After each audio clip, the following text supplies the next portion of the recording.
We're joined here today by two Gaelic Games legends and myself. We recently done an ad. How's the reaction been to that ad, Richie? You first. Yeah, look, it's been very positive, Oisin. I've had quite a few people kind of come up to me, and just, I suppose, congratulate me, number one, but also say that it was a very powerful ad. I was going to a game, one of Rory's games there last Wednesday week, and a man was walking across the field with me, and I had Richie Og with me, and he just mentioned it. He said it's a very powerful ad, which is nice to hear, and just there lately enough, I suppose I was in a coffee shop in Kilkenny, and a lady that I wouldn't know came up to me as well and kind of said the same thing. So look, it's after being a lot of positive feedback on it. So as I said, hopefully it gets the message out there, and it kind of gets to people who are. Have you been anywhere where there's been other people and you've seen the ad come on? Yeah, I have been, and the funny thing about it is actually my mum and dad were in Liverpool the weekend that we actually shot the ad, and I'm not sure I actually said it to them that we'd actually done the ad, so I'd say they probably would have seen it in Liverpool for the first time actually. But yeah, like look, it has, but I suppose look, there was a time where I would have been, I suppose, embarrassed about it, or a little bit paranoid, but I suppose I've got to the stage now where I can't change the past or my past, but I've come to accept it, and I suppose now it's just about getting, as I said, getting the message out there and trying to help as many people as we can. No, because when people see Richie Power on an ad and they see him, I suppose, being so open and honest, and I suppose you sort of lay yourself bare. When you do the ad, you sort of feel, it's just an ad, but it's only when it sort of starts to get out in the public domain and people start talking about it and it sort of changes things a little bit. Yeah, no, look, it does. And I suppose when we shot the ad, I suppose at the time we weren't quite sure what pieces they were going to take or what pieces they were going to use, and when it was all what pieces they could use. Yeah, exactly, yeah. But no, I suppose, look, I suppose I saw it for the first time, and a lot of other people saw it for the first time, and absolutely, I suppose, look, delighted with how it kind of came out. But as I said, it's just, I suppose, we're not the only people in this position or that have found ourselves in that position. So it's just about trying to, I suppose, get through to people that are suffering out there that there is help out there, and we were probably some of the lucky ones that got that help, and we're seeing the rewards of it now. So look, if we can get that message to other people that are suffering at the moment, it's something like that is very well worth doing. Yeah, well, I think the ad has done that. It's definitely got people talking anyway. Conn Kilpatrick, what's reaction? Yeah, like Richie was saying, nearly 99% of it's all positive. I remember the first time it came out, I don't think we were actually told the day or whatever it was coming out, and we were on the bus. I don't know who we were playing, maybe Dublin, and I got a notification or whatever, and I was kind of looking at the ad on my phone with the volume at 0 because I didn't want any of the boys kind of just a bit of slagging or whatever. And then I was working in the bar, and it came on the TV for the first time, and I couldn't get to the office quick enough just to let it play out and then go back out. But then when I did go back out, people who were in the bar said, look, that ad was deadly, fair play to you. And then when it came on again, at half time or the end of the match, I wasn't as quick to go back down to the office to get out of the road. So all in all, it has been positive. I think it's, we're just kind of putting that awareness out, because obviously we were in that position at one stage to see whether we would come forward or not, and we were probably looking at help but maybe didn't know where to go, and that's kind of just giving others a platform to show that there is help there, and there's people that have went through it before, and it's it's not a nice thing at the time, but at the end of the day, there's plenty of nice things that have happened in people's lives. You just have to deal with it. What was the reaction in change rooms? Any banter? Guys, a bit of banter. Like, I can't really not say too much about it, but no, it's good old crack. Like, I've got over the stage where, not that I don't care about it, but I can take a bit of slagging. But it's, sometimes when it crosses the line, maybe you're playing against somebody, it gets a bit far. But No, I'm saying Suppose it's in the part and change room, parcel. just with the lads, like. you There's know. a bit of old crack. McKiernan and the Dazzler and stuff would be saying things, but you know it's in good humour too. And at the end of the day, if you were stuck at a time, they would maybe be the boys you could go to for help if you really needed it at this time. Like, But even the fact that I know it's partly because it's you're the teammate, all that sort of thing. But even the fact that people were talking about it, like, we'd be in a lot worse position if we'd done that and people weren't, sitting Yeah, up and taking definitely. notice and Yeah, talking about it. absolutely. And it has had a massive effect, lads. So good work that way. Is there an increased volume in calls now, just personally? Because we all know we live in a very small place. If somebody wants Richie Power's number, or Oisin McConville's number, or Conn Kilpatrick's number, generally speaking, they'll get it. Has there been more of an influx of calls, I suppose, as regards? Yeah, I suppose there has been, Oisin, and I suppose from my own personal point of view, I came off social media probably close on 3 years ago. And I suppose that's where a lot of people might use that platform to reach out. So as you said though, if someone wants to get my number, there's ways and means of doing that. So look, I've received messages. I've had conversations with, people who are, in trouble, and I've had conversations with people who want to help people that are in trouble, and they just don't know how to approach it. So, look, as I said, all I can do is offer our advice to these people. And I'm definitely one of those people that's more than happy to, help someone if I possibly can. But I suppose at the end of the day, they need to want that help as well. I think that is the key, and I think when people, family members get in contact with me, I know that it's probably the most frustrating thing from a family point of view, because you want that person to get help, but they don't realise that they need help at that stage. You're on social media, Con, aren't Yeah. you? So Yeah, I would definitely do you get a get bit of traffic that way. a few. It comes in the request box or whatever, and whenever it kind of first came out and I kind of put my story public, I would always reply to people that kind of wrote to me, because they're kind of taking time out of their, and it's not a big thing, a couple of minutes to send a message, but they're taking time out to acknowledge it and say fair play to you or whatever. And there has been ones that have asked for help, and like I said, it's not maybe that person directly, it could be a family member, but at the end of the day, that's the whole reason that I kind of came out after, because I never confronted it. Like, I was caught twice, and as you well know, like, so I probably didn't have the stones, if you want to call it, to come forward and say, look, I need help here, I was caught. And it was either you get help or whatever happened down the line was going to happen. So I would always try and get back to them as best as I can. And at the end of the day, we're not psychologists and we're not trained in this kind of field, but I think going through the first level experience of it, you can kind of give your ideas at what worked well for you and what maybe didn't work well. So like, there has been people that have reached out, and I would definitely always get back to them. And then at the end of the day, it's up to them and their family members if they want to take it further. There's only so much you can tell them and kind of guide them, I suppose. But no, it's definitely been very positive over the last wee while. In your opinion, like, Richie, how bad is it out there at the minute, for people, as far as gambling is concerned? Look, I've no doubt it's a pandemic in itself, Oisin, in my opinion. And like as Conn alluded to there, I didn't have the strength to kind of come forward either. I was caught by my brother, and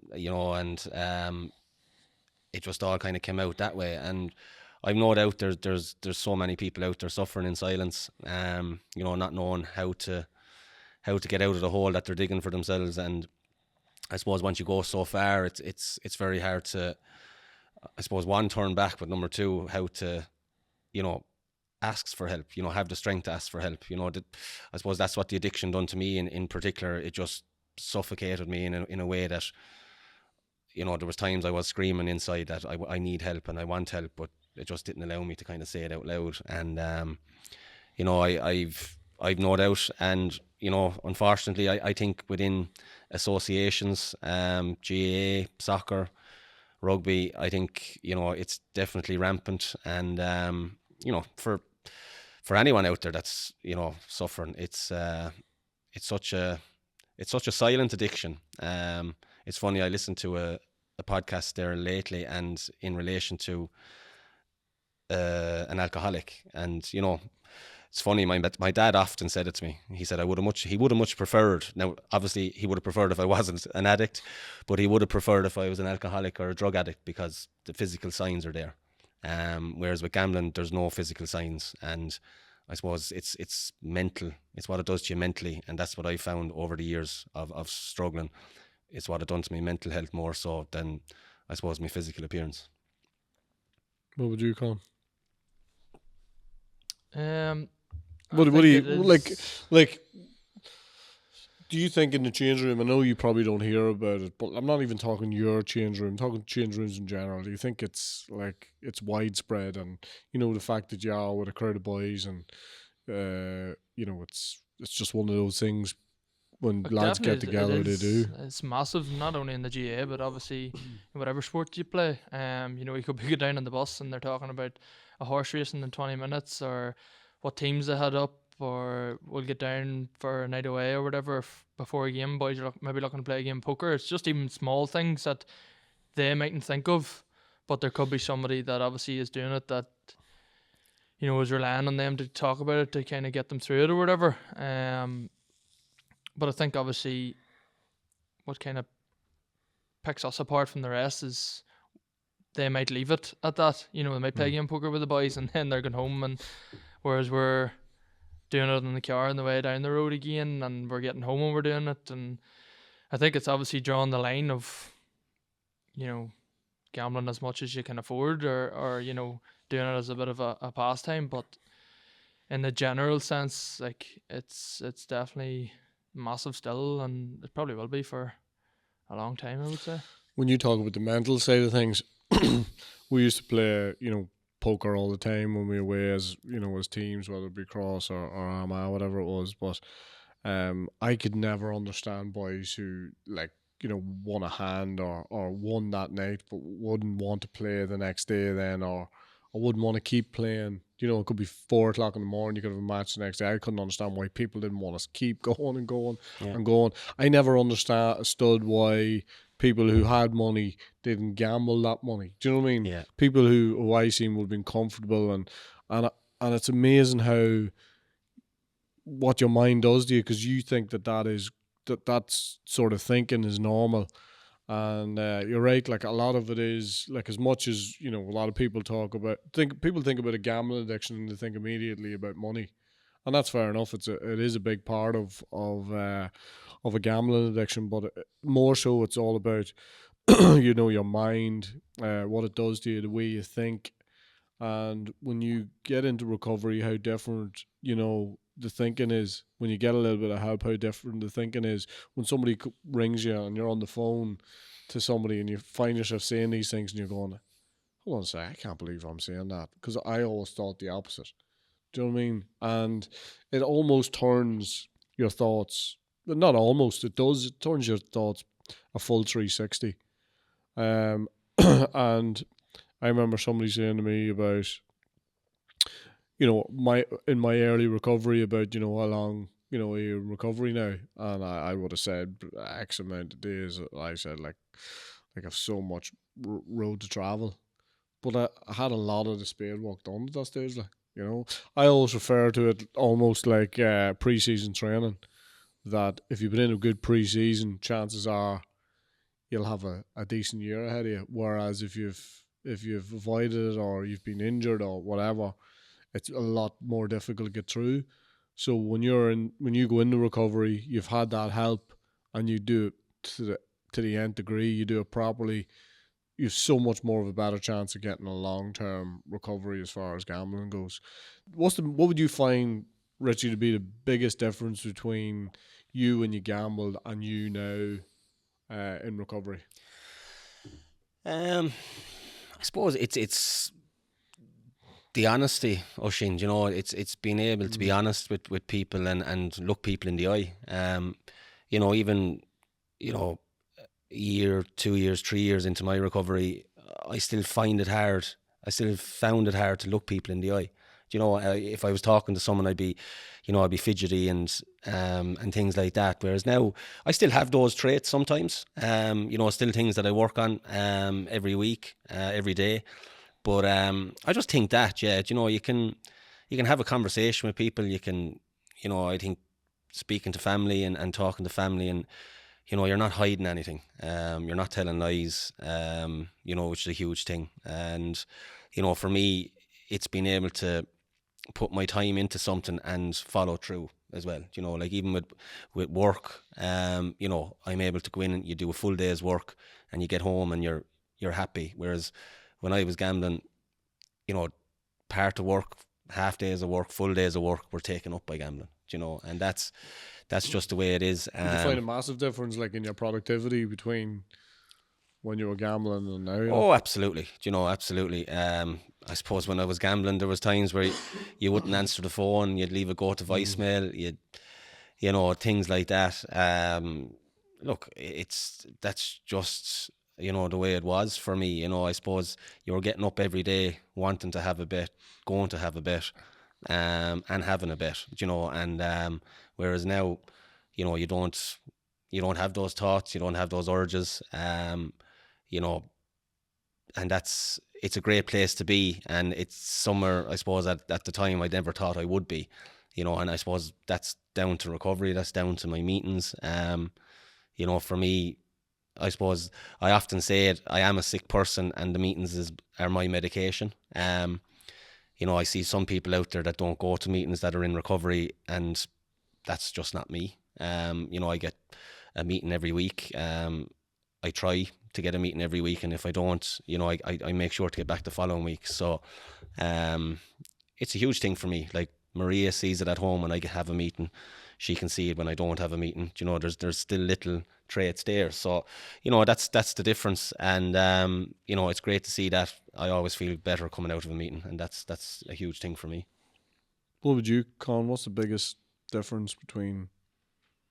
Probably the time that you have, you know, whenever you were gambling, say you went out for food or something like that, you couldn't wait till the food was over and you were out of that table, so you could even go to the toilet to get a bet on or drop somebody off to go to the bookies. Even, like, I remember going on holidays whenever I was gambling, and I don't even remember half the holiday, whereas now you've time to enjoy it with the people that you're with, and you want to spend more time with people. And I suppose it's probably just getting things back on track. You know, since I've been off it, I could remember every holiday and every detail, whereas there's holidays I've been on and I could just about tell you where we were, never mind, you know, what we did on the holiday. And I suppose it's spending more time with people and, you know, actually wanting to meet up with people, and instead of hiding away and kind of secluding yourself on your own. Like, there was days I could have went hours and hours by myself in the bookies, and you weren't answering phone calls, like you said, you weren't replying to text messages, whereas if somebody texts me, you know, now you're getting back to them within minutes instead of 3 and 4 and 5 hours, because your time was that up in the bookies or whatever. I suppose the whole honesty trait, and, you know, just being open, like if something is wrong, you know, it's harder for me to hide it now. Whereas whenever I was gambling, like, I could spin off any lie and tell you where I was supposed to be, even though I wasn't there. So I suppose just being more open and having the time around me to enjoy the things. Like, even I remember when I was in the thick of it, like, see, going to training, I used to dread it because I knew that was an hour and a half, 2 hours away that I wasn't, you know, getting a bet on. But then at the same time, I couldn't wait to go to training because it was that release where, right, I have 2 hours here where I can just take a break and settle down a wee bit. But whenever I was at training, that's all you were thinking about. Did the teams win that were playing at the same time? But now, you know, I can go to training, I can enjoy the crack with the boys. You know, I can put the head down and really delve into what the management are telling you and what you're, you know, setting out to do that weekend or in the next couple of weekends. So I suppose just a clear headspace as well, that you can go and do all that you wanted and more. I actually have a very funny story about one of the team holidays we were on. and again included gambling obviously, but we went to Pattaya in 2007, and there was about 4 or 5 of us that loved playing cards, playing poker, and we were set up around the pool in one of those little huts, and I had a pair of cheap sunglasses on me, and playing poker away with the boys, and there was these times when I got a great hand, and you know you're putting in a bet and you're backing, and the boys would all fold, and I was always kind of wondering what's going on here. And so as the game went on, we played for maybe an hour or two, and the boys were stitches laughing, you know, at the end, and I was kind of wondering what the hell was going on. And they said to me, like, any time you got a good hand, they could see my hand in my sunglasses, So my sunglasses were cheap ones, obviously, and I was just like, when I think about it now, like, it's grand to be able to laugh about it now, but going back to your point, we were on these holidays, and all I wanted to do was sit on the loungers playing poker, you know, and you know, there was a group of lads there that we'd often sit down and play cards, but like, my thinking was just keep going, let's keep going, you know. Yeah, no, that's a funny story, because there's no way we would buy an expensive pair of sunglasses anywhere. I didn't have the money to buy them. Well, we would be saving our money for the next hit, the next fancy favourite or whatever it was, whatever way you gamble at that time. But the thing about being in that environment of a team is that you don't want anybody else to see that you have a weakness, you know. And for me to even contemplate thinking about saying to somebody, listen, I don't have any money, I can't afford to play the cards, or I don't want to, or anything like that. No way. I want to be stuck in the middle of it, because there was a bravado thing about it as well. Like, you know what I mean? I remember we went to La Manga as well, 2002 on a training week, and like the facilities and everything about it and the opportunity. And I remember the World Snooker Championships was on at the same time, and I had a large bet on Stephen Hendry, and I think he was winning 17-12 or something. I think it was Peter Ebden to come back and beat him 18-17 or something. But everybody there thought it was a great laugh, and I had to bottle up all the feelings that I had. I wanted to cry. I wanted to smash things. I wanted to do all. But instead of that, I just laughed along with them and said, "Do you know what? So what? Easy come, easy go." And when you think about that now, how I would not be able to, and that would be the major difference for me. I would say I would not be able to hide that emotion now. You know, if I have an emotion, you know about it. Whether that be good, it's not always good. It's caused me a couple of suspensions as well. But anyway, if I have an emotion, I have to let it out there, because as soon as I start bottling it up, yeah, okay, I don't think I'm gonna go gambling, again. But it's on that same road to where it could lead you back to gambling, because that's the other thing about this, is somebody going and asking for help, is that this is it's a bit of a journey, I suppose. And I don't like using the word journey, because people sort of switch off when you say journey, but it is a journey for, and there's different stages to it. Because it's almost like, I remember I was finished gambling, and it was almost like a grieving process. I had to sort of leave it behind. Then there was the anger, because you have the debts, you have the jobs that you couldn't hold down, the relationships you couldn't hold down, the friendships, the teammates, how you could have done more in maybe in a football scenario or school scenario, work scenario. Because going back to your point on talking about being engaged when you go to work, or the productivity when you go to work, my productivity was zero when I went to work, because I wasn't engaged in it. I didn't care. It was just a means to an end. The only thing I was waiting on was Friday, and when Friday came, I always said to myself, and this is the other thing about, in the ad, it was such a good line. Such a good line. By the way, it wasn't me that made it up, but such a good line, because I lied to me family, I lied to my friends, and I lied to myself.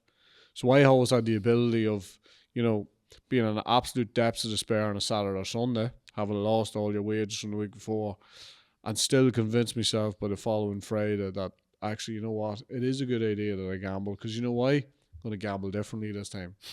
I'm going to put a certain amount of money away. I'm going to gamble with this, and the same thing kept happening. And see, when you say that out loud to people who have no idea about gambling or it as an addiction, they'll just say, "Oh, that's completely stupid." Like, you know. And then when you say it out loud, it is completely stupid. But it's different when it's addiction. It's nothing to do with intelligence, or it's nothing to do with being intelligent or not intelligent. I would say I'm not the most intelligent, but I've met people in Gamblers Anonymous who are very, very intelligent, but they're still there. They're still sitting beside me, because it's nothing to do with intelligence. It's to do with the fact that you can train your mind you can almost train your mind to think anything. So if I have a situation where, you know, as I say, I'm in absolute depths of despair, I can bring myself round to the fact that, you know, yeah, it was bad last week, but it'll be much different this week. And you think after a couple of weeks, you think, right, well, you know, I'll change that. But no, it just keeps happening. It's that circle, and then you're in that thing, and then it's a habit, and then it's just completely out of control then. Yeah, I've often said it in a Gamblers Anonymous meeting that I would have loved to have been a disciplined gambler. And sometimes when I kind of hear myself saying it, if I was a disciplined gambler, would I still be gambling? But, you know, I suppose looking back on the damage that I caused, and as you said there, you know, convincing yourself that it was a good idea. And that was the thing. There was nights that I would have went home to a dark room and cried myself to sleep, literally cried myself to sleep, and saying, never again, I'm not going to do that again. And the minute your eyes open the following morning, your mindset is, okay, do things differently today. Go in and maybe have one or two bets and leave it at that. But never happened that way. Like, I do know people who can do that. Yeah, so do I. I know people who can do that, but I'm just not wired that way. No. I don't want to be wired that way either. And I'd hate to experiment that way as well. But no, definitely, yeah, I think it does funny things to you, and certainly did to me in the way that I thought, my thought process. And it took me a long time to get away from that as well.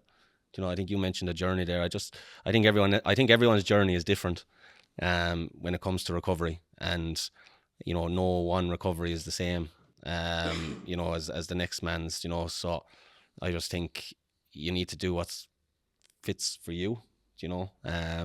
And as I said, some people don't go to meetings and they're in recovery and they're happy enough and they're strong enough to do it. I suppose for me, that's just not me. Conn, do you mind talking to us about, you know, the fact that you tried it and then you slipped, and then you come back to it?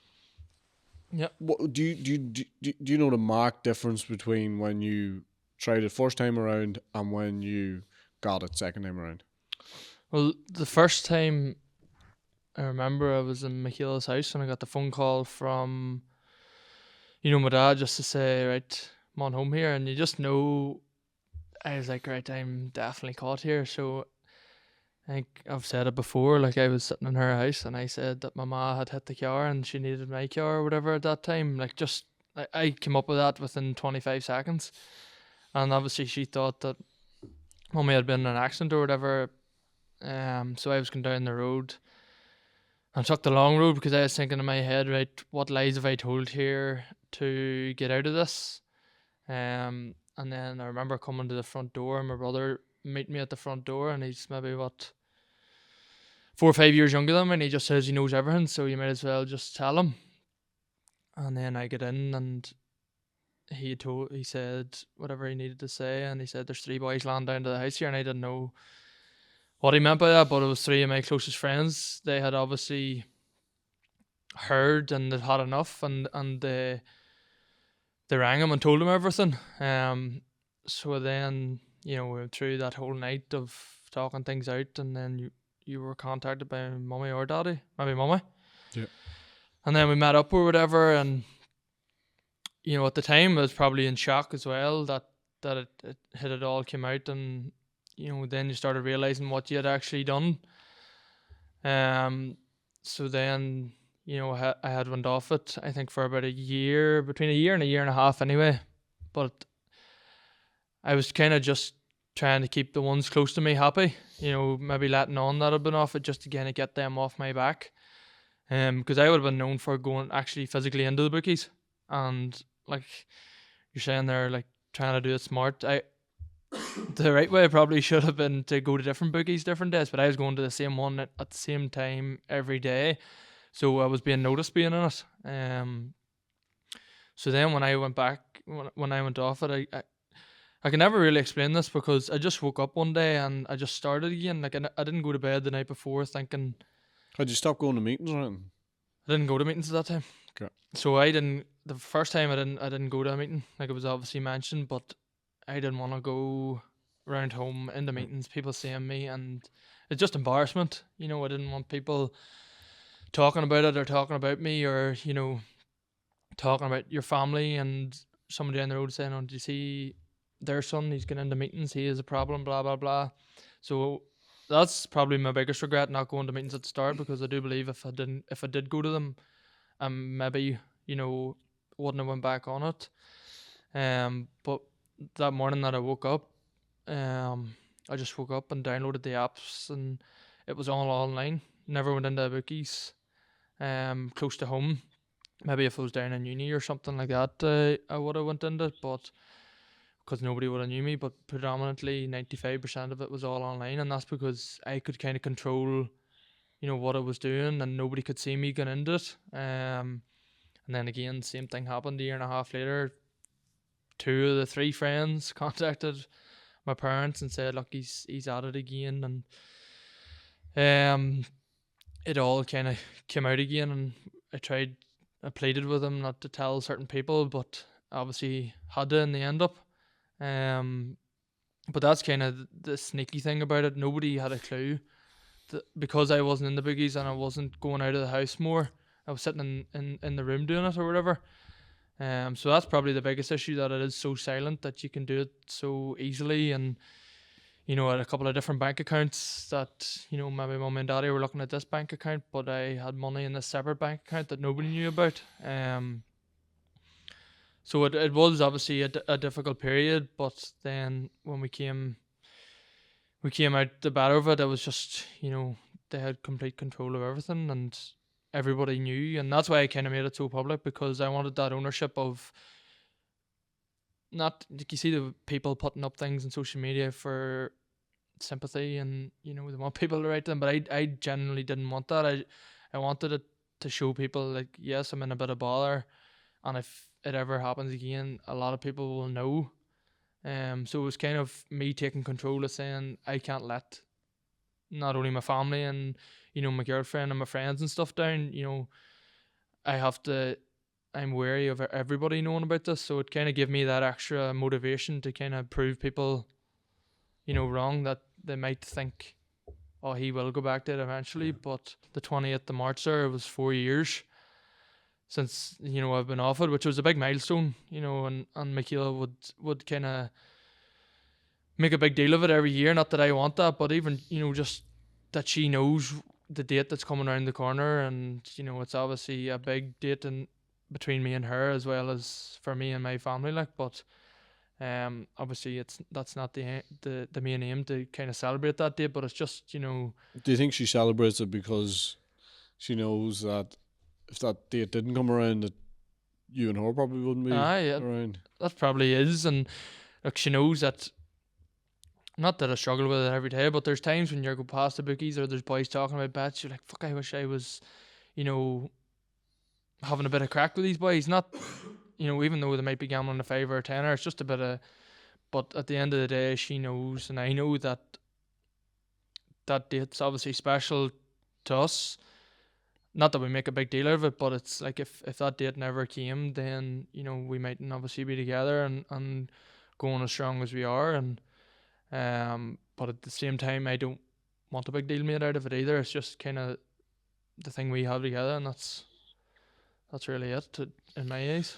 I suppose a lot of people go like, look, I've tried to do something about it and it hasn't really worked. Whereas in actual fact, you got to go again.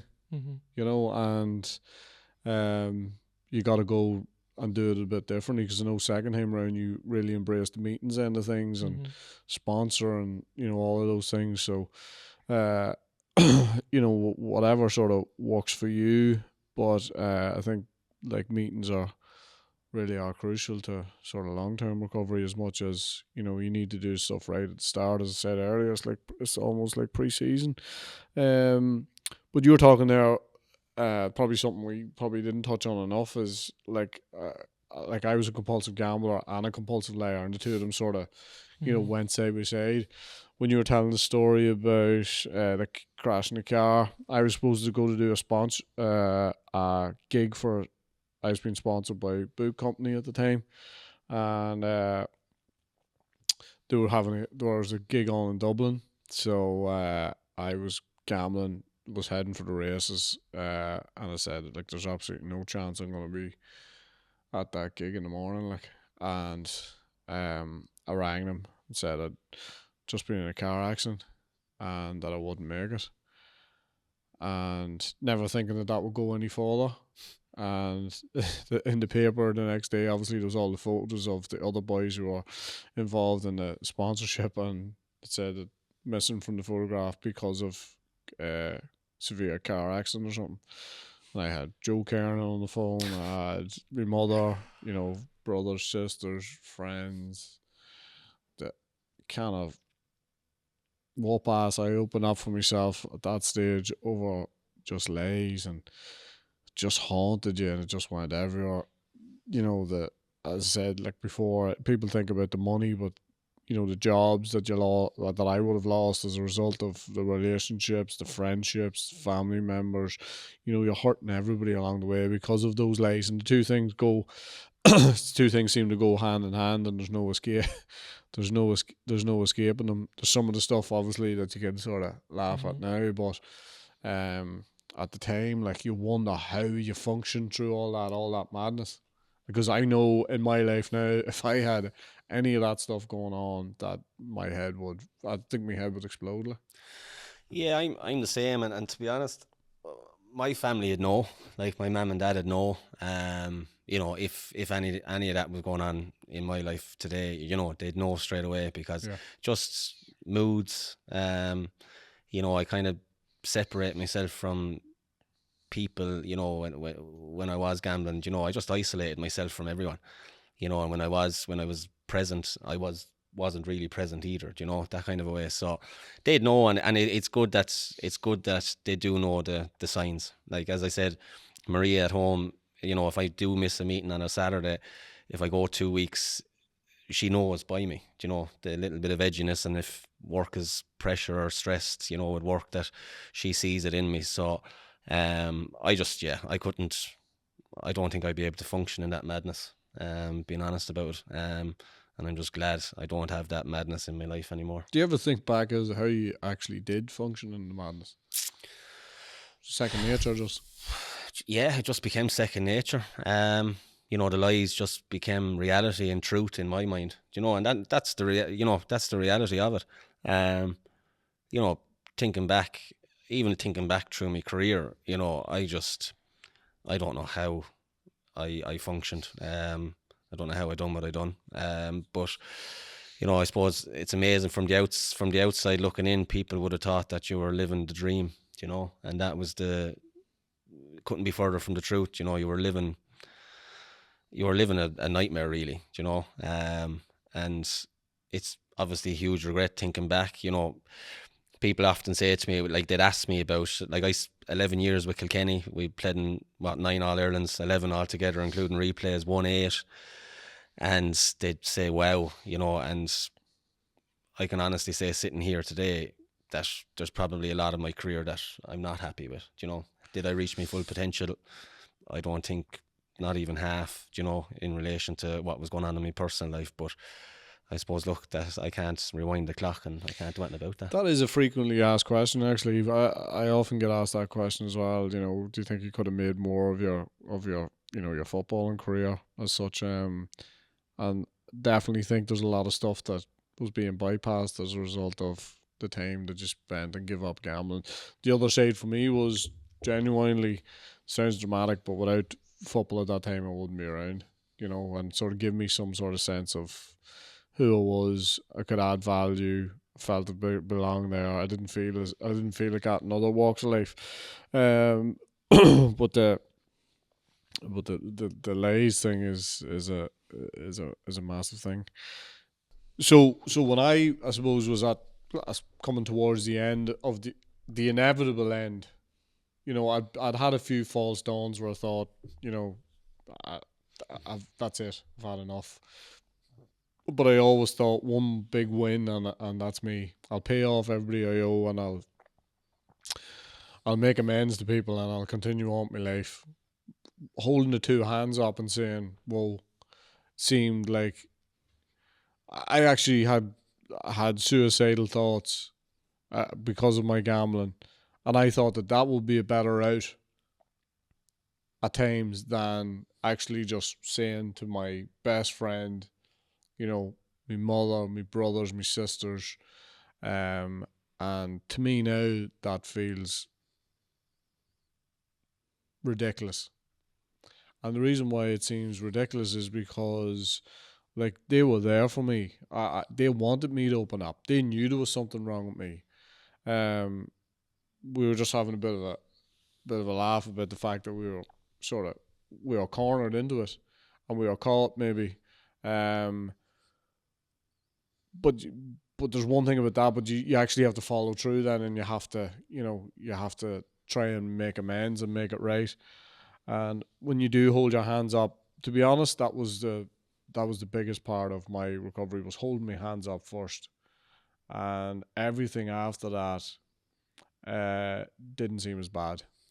And the reason why it didn't seem as bad, because instantly I felt I had support around me. I know not everybody has had the same support as I had, or Richie you had, or Conn you had, but there is external supports now as well. But just, on that the final, the final, I was going to say the final furlong, I better not say that. The final piece where you just go, right, do you know what? I don't really have a choice anymore. If I want something for my life, I'm going to have to hold my hands up, Yeah, I suppose, look, for me, it was all avenues were closed. The walls were starting to fall in. My secret bank accounts were found out, all of that. I was dropped off the Kilkenny panel, not officially, but I was dropped off the Kilkenny panel, so it was close to being all over, I suppose. But yeah, like you said, I suppose once I sat down at home and talked it out, and I think the realization of, there is support there, and they were willing to stand by me, and which family always will do, no matter how much, no matter what happens, they'll always be there to support you. And then it was just being honest. It was opening up and just telling them everything that has been going on and what happened, and the support from home, and even, like you said, friends that you were confident enough to speak to and confide in. The support there was huge, and and as you said, people out there probably mightn't have that support, but there is help out there, and it's free, and some people out there might think that there is a cost to that help, and I think it's important that people realise that it is free, and that it's people there on the other end of the line to help, and I think it's important that people shouldn't be afraid to ask for help. And I think me as a person, when I was gambling, felt that it was a sign of weakness to ask for help. Whereas now I'm able to ask for help if I need help in any aspect of life. And I just think, look, for me, it was the best thing that I ever done, was to open up and eventually, I suppose, release the demons, or whatever way you wanted to do it. But certainly, there's help out there, and it has me where I am today, put it that way, asking for help, and it is there. And just if you are in bother or if you feel that you are in trouble, pick up the phone or, you know, reach out, and it could be the start of the rest of your life. I think I, was more scared than anything to come out because I knew the impact that it would have had. But at the end of the day, there is people there to help, and I was only on the county scene maybe a year or two, and maybe not even just a year, and the GPA and the gambling care and everything, like, they didn't have to help me, like they would literally help anybody if you contact them, which is a massive support. And I suppose the bottom line is that you might think that you're in real dark place, but once you start that initial step, the weight that does be lifted off your shoulders is mighty, and it will change your life for the better. And the only thing will be to open up to ones that are close to you, because at the end of the day they will help you. They wouldn't be close to you if they didn't want what's best for you, and obviously it will be hard, and there'll be tough days and there'll be good days, but from what I've seen and experienced, there is light at the end of the tunnel, and there's still plenty of work to be done to continue that. But that first initial step with the boards or the governing bodies is the right path to take. Like, exactly. I think when we talk about gambling care, the first thing instantly you think about is support for those individuals, but there's also support for families who are experiencing problem gambling. And I think the big thing is to make that initial step, make the initial call, because when you do that, when you make that initial call, whether you gamble again or not, it'll never be the same again, and that is the first step on the road to recovery. So I think that's a wrap, lads. But I do think when we talk about the most important part of what we talk about as far as where we are now,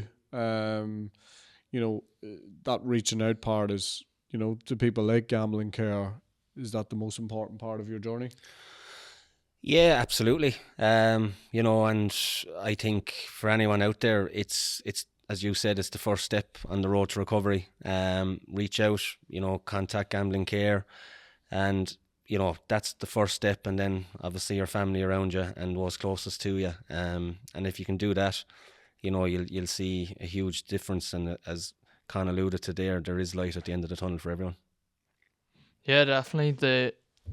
The initial step to reach out is the right way forward, because at the end of the day, I know in my house, like, I was the first person that really came into this kind of sort of bother. Sure, nobody had a clue, but mum and daddy and my brother and stuff, there is help out for them to see what they need to do next and the steps they need to take to obviously help me, but obviously help them as well to continue the support that was needed for myself. So the outreach and the research and stuff that the Gambling Care and all the websites and everything that are doing is definitely first class information, and it's one that needs to be availed of.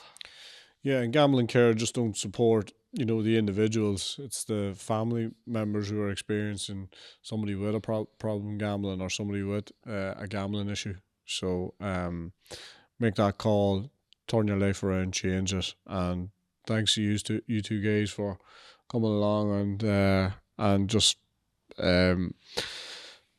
giving us some of your experiences, but also the fact that for a lot of people, all they want is hope that the situation that they're in can be turned around, and you two guys are the stark reality that can be done, and keep doing what you're doing. Thank you. Cheers, Thanks very much. Thanks. I'm an All-Ireland winning footballer for Tyrone. I've won 8 with Kilkenny. I have 6 All-Ireland clubs. I'm a double All-Star. Me too. I'm a gambling addict.